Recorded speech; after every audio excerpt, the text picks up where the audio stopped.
Good afternoon and welcome back to America's Workforce, broadcast from Ohio for workers around the entire world. Don't forget we archive everything on AEWFradio.com. This next segment is with Daniel DeVerna. Dan is a registered representative and investment advisor representative offering securities and investment advisory services solely through the Emeritus Investment Corp, AIC. AIC is a registered broker-dealer, member FINRA, SIPC, and a registered investment advisor. I have to mention, too, AIC is not affiliated with Creative Financial Partners. Additional products and services may be available through Daniel DeVerna or Creative Financial Partners that are not offered through AIC. Hey, Dan, welcome back to the show. Thanks for joining us once again.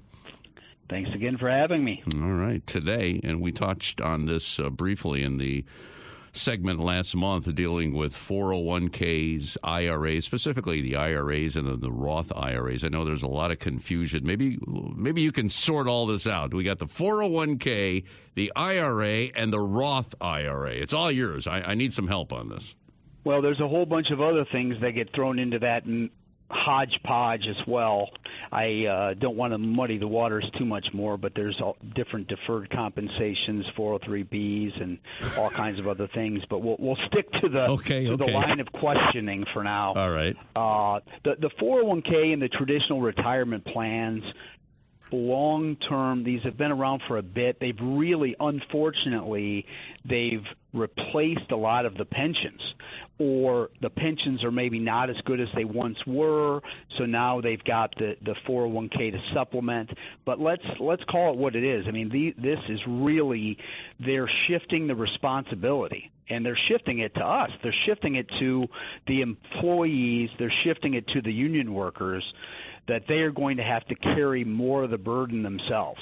So they really need to be paying attention and making sure that they're doing that, because if not, they're going to be working longer. Mm-hmm. They're going to be continue to be working harder, and so you want to make sure that you're doing these things. And the basics of it is the 401k is an opportunity for you, which is kind of an out of sight, out of mind situation where you can say, hey, I'd like to defer this much of my pay this week or this pay period or this month into a retirement plan. And the rules with that are we can put pre-tax money in, and that's money that we do not have to pay tax on our paycheck. Mm-hmm. And that's the simplest part of it.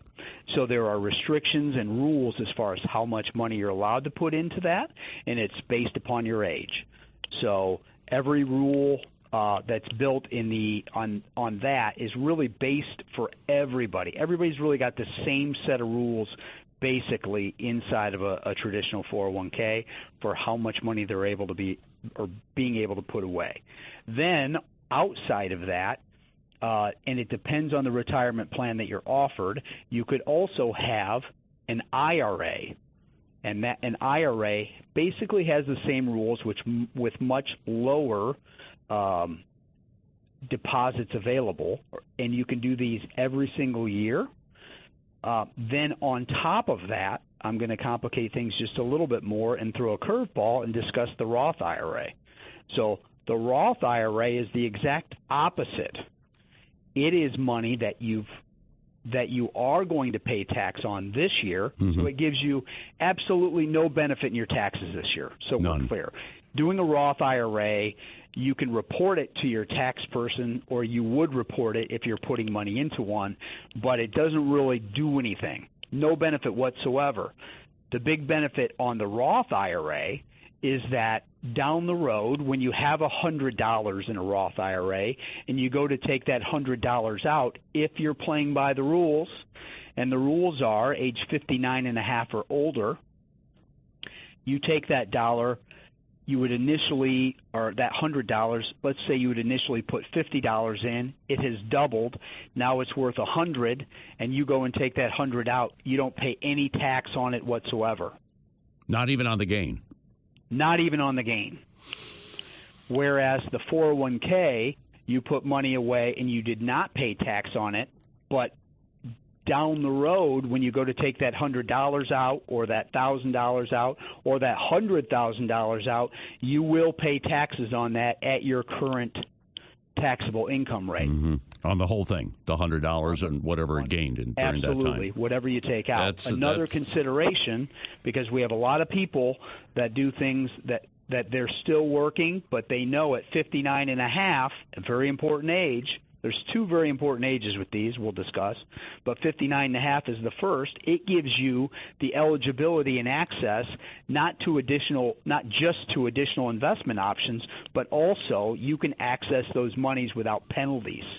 So with the 401k and down the road, it potentially can become an IRA. So the 401k and the IRA, when you're retired and eventually you do end up taking the money from 401ks and rolling them into IRAs, generally that's what most people do because that's how they're going to receive some monthly income that helps supplement their pensions, their Social Security, and other incomes like that. In your experience, are people taking advantage of the Roth IRA because of the tax purposes and the fact that your money could grow substantially, in a certain amount of time, and then you can walk away with not paying any taxes? I mean, are they aware of that? Are they taking advantage of that?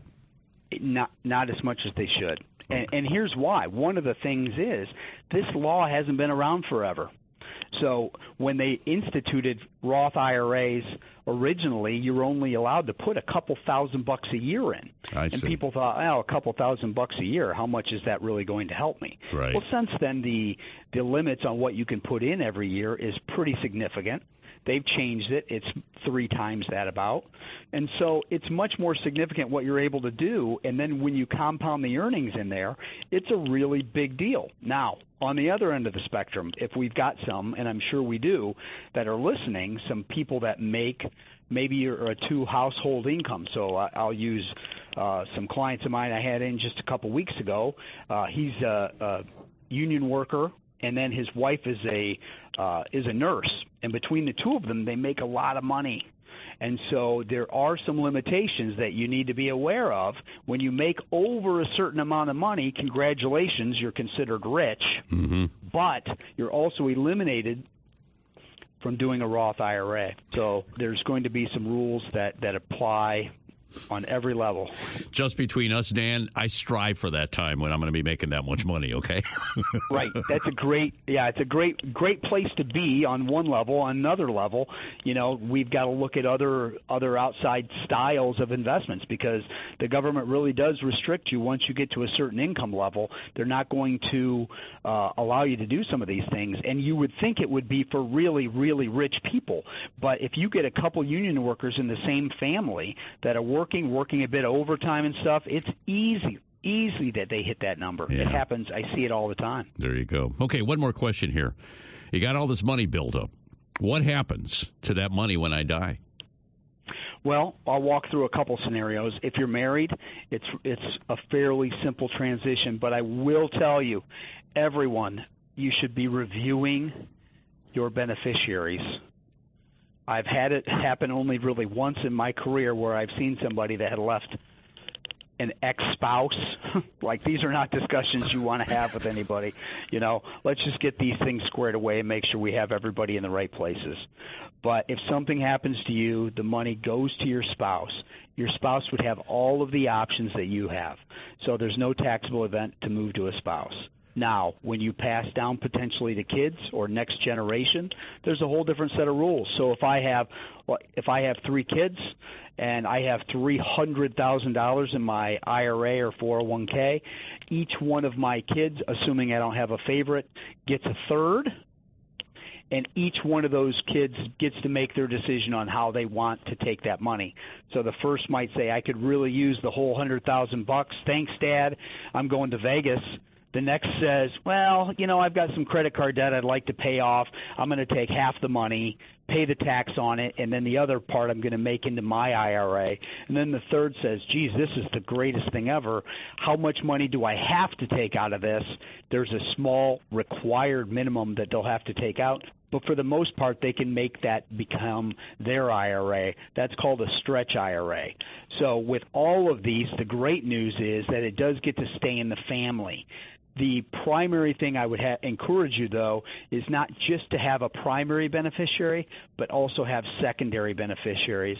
The last thing you want is for the lawyers to get involved and have to open probate, and then they get a little rake of all the money that's passing through to whom you wanted it to pass anyway. Yeah, next thing that 100,000 turns to 50,000 or 40,000. Yeah, it happens pretty quick. Yeah. Oh, yeah. Absolutely. It can disappear in a hurry.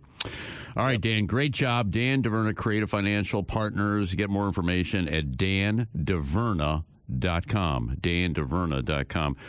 Next month, the big question, when can I retire? We'll do that. Dan, thank you so much. We'll talk to you then, all right? Absolutely. Thanks, Flash. Once again, Dan DeVerna of Creative Financial Partners, our new sponsor here on America's Workforce, trying to help you out in retirement. That's it for another edition of the show. Coming up tomorrow, dying on the job and the state of local manufacturing. Until then, all of you have a wonderful